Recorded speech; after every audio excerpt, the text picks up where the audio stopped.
जय जगन्नाथ। आपण जेतेबेले जगन्नाथ मंदिर को प्रवेश करुछंती देखिबे 22 पावच्छर द्वितीय पाहाचरे एक कलामुगुनी पत्थरटी पड़ी। यही कलामुगुनी पत्थरर नाँ हेउछि जमशिला। ସେହି ଶିଳା ନିକଟରେ ଠିଆ ହୋଇ ନୀଳଚକ୍ର ପତିତ ପାବନ ବାନାକୁ ଅନାଇ ଦୁଇ ହାତ ଟେକି କହିବେ, ହେ ମହାପ୍ରଭୁ ବଳିଆର ଭୁଜ, ତେଲ ଲୁଣ ଦୁନିଆରେ ମୁଁ ଅଭାଗା ମଣିଷଟା। ଜାଣତରେ ହେଉ କି ଅଜାଣତରେ ହେଉ କେତେ କ'ଣ ଭୁଲ କରି ବସିଛି।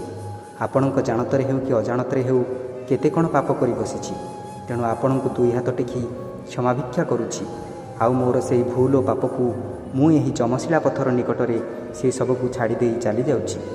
ମହାପ୍ରଭୁ ଶ୍ରୀ ଜଗନ୍ନାଥଙ୍କୁ ଦର୍ଶନ କରିବା ପରେ ଏବଂ ଫେରିବା ସମୟରେ ଆଉ ସେହି ପଥରକୁ ଛୁଇଁବେ ନାହିଁ କି ତା ନିକଟକୁ ଯିବେ ନାହିଁ।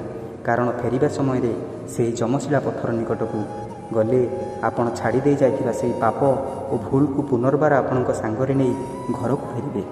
ଜୟ ଜଗନ୍ନାଥ।